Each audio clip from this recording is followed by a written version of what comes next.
Sometimes truth is harder than the pain inside. Yeah. Ooh, sometimes it's the broken heart that decides. When Erasure started, it was originally intended that Andy should just sing my songs. So actually he was employed by me really just to sing the songs. But as the relationship developed, you know, Andy started contributing towards the songs. And now we're kind of a 50-50 team, you know. It wasn't like a pulling of the strings kind of situation, you know. We really didn't know how we were going to get on at first, you know. We'd only just met, you know, an audition, so we had no idea how the thing would develop. But it took a while for us to get to know each other and understand each other. The main difference between Yazoo and Erasure is the fact that the partners get on a lot better. You know, in Yazoo there was a lot of tension and kind of many conflicts of interests and differences of opinion. Whereas with Andy I found someone that I can relate to much easier, and you know we share the same kind of views about things and about music, so it's a much more workable relationship. There was just a little too much tension with Yazoo. When Erasure had their first album out, we spent about a year recording it, messing about really, and then we didn't sell any singles, didn't have any kind of top 40 success. So we decided to start to play live as much as we could. So we were playing universities mainly, to bar staff or to maybe a couple of other people, you know. And although it was kind of a bit disheartening, we were still so enthusiastic about what we were doing. You know, it made us more determined, I think. And kind of ultimately, I think it's kind of pulled myself and Andy closer together, you know, because we had to kind of struggle a bit, you know. We had to travel in transit vans and stuff, you know, and I think it's made us more, made us accept the situation as it is now far easier, you know. We're not like up in the clouds. Well, when we work in the studio, as I say, there's just two of us. I do all the music, Andy does all the singing. And for us, it's well, for me, I mean, I like that way because there's more satisfaction involved, you know. I don't have to say at the drum roll, I don't like that feel there, I don't like that chord there, you know, I can just change it myself if I don't like it. And at the end of the day, you know, you hear your record and it's just you on it. It's really satisfying. You haven't got to deal with other people's egos. I can't sing and Andy can't play the computer, so yeah, I don't see myself as a musician at all. I mean, I started off when I was 11 playing violin, which was atrocious. And then I started playing guitar, which got no better. And then I went on to keyboards, and then I discovered sequencers, which actually play keyboards for you. And no, I don't, you know, I can't do all this on the keyboard at 100 miles an hour. I can do this on the computer much quicker. The image of me twiddling knobs is a true image. That's all I do, actually. It's like a big toy shop in the studio, as far as I'm concerned. And, you know, we use lots of old, kind of different types of equipment, you know, lots of big knobs and faders on. And I can spend all day just messing about. In a live situation, it's I think Andy kind of comes to the forefront, you know, because he's a real performer, and he's prepared to jump about and leap about, you know, and do all sorts of extraordinary things to keep the crowd entertained.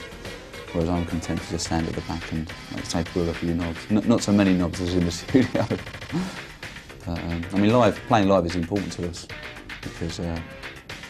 Well, it's the part of the job. It's another part of the job, you know. For a start, it's a big ego trip, you know, and it's really testing a different kind of side of the technology, because you have to you've got certain limitations when you start programming for life. But it's an exciting thing to do, you know, because the whole thing we get involved in the whole concept of the show.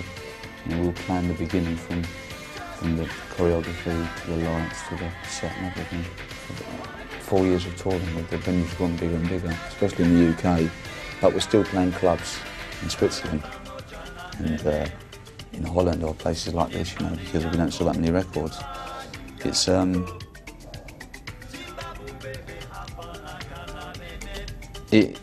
different thing, really. It's a different kind of feeling when you play a big arena. You know, the show has to be much more extravagant, I think. More of a kind of a theatre production, you know. But we're going to tour again now for this the new album Chorus, and we'll tour again in the next summer. But I think what we're going to try and do is play small theatres this time around, in the UK at least.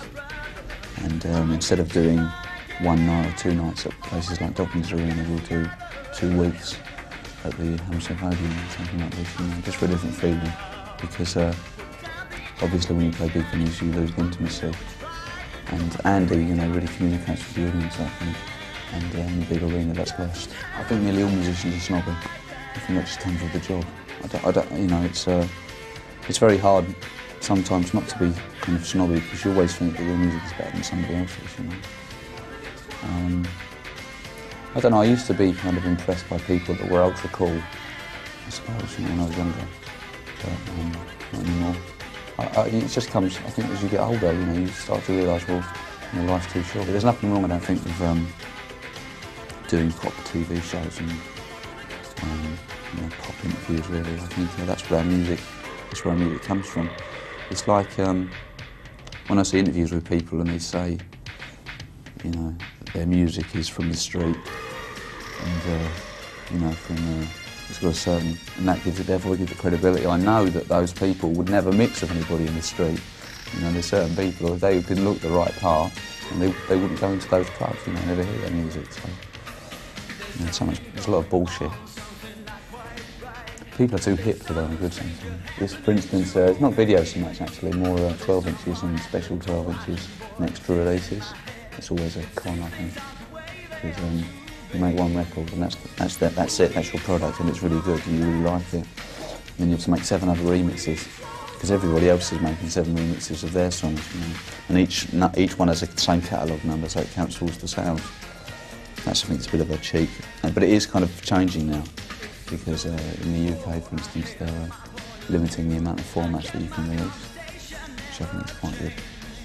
It's a shame that, when 12 inches kind of started happening, 10 years ago, they were made purely for DJs, and they weren't necessarily even extensions of the song. They were just louder, deeper cuts in the final. That was their purpose. And I think it would be nice now if people made 12 inches, not because it was a sales thing, but because artistically they felt the song deserved a 12 inch. Make videos is always a pain in the ass, actually, because neither of us like doing them particularly. It's very hard, I think, when there's just 2 of you to make the video interesting, and you do them purely as a sales prop. That's it. There's nothing particularly artistic in them, I don't think. And it's always too expensive and ridiculous money. You spend your budget for videos, making 3 videos, is the same as the budget for making an album for 5 months. It doesn't make any sense. So, but it's something you have to come to terms with, because you can't necessarily play in all the territories. You can't necessarily go to Yugoslavia. So all you can do is send your video. But it is just purely sales. Neither of us are budding actors. I want to be in films. We like music.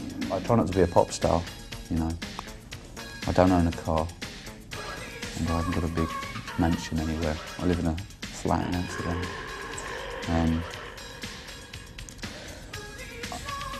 I don't like to go to clubs. The worst thing is going to a club and presenting the big I am, in order to get in for free. I can't stand that.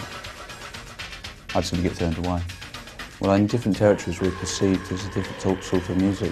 In England, I think people see us as a family band. And when we play concerts here, then we have all sorts of people come along with different ages. Whereas if we go to say Sweden, the audiences are very much younger, and we're more of a teeny type band. In America, they see us as an alternative band. It's very weird and wonderful. I suppose it's just to do with the different mentalities, And all the albums that we'd recorded previously, we'd recorded in the UK. So we went to see a studio in Toulouse in France, and we were told by the owners there that it would be hot in the winter. And in fact it was freezing cold, So we moved out of Toulouse and then to Hamburg, not for the particularly for the technical qualifications of the studio, because mean, the studio was really good technically, but you know, there's good studios everywhere. But also for the vibe of the town, you know, 'cause it's a great place to go out at night. Lots of clubs and bars. You know, just to get a different atmosphere, really, different influences.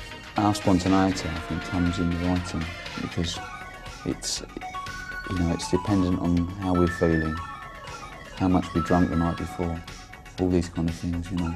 But in the studio, it's very calculated, you know, it's worked out, and the sounds are carefully crafted. There's no feeling of trying to get a live feel in the studio, you know.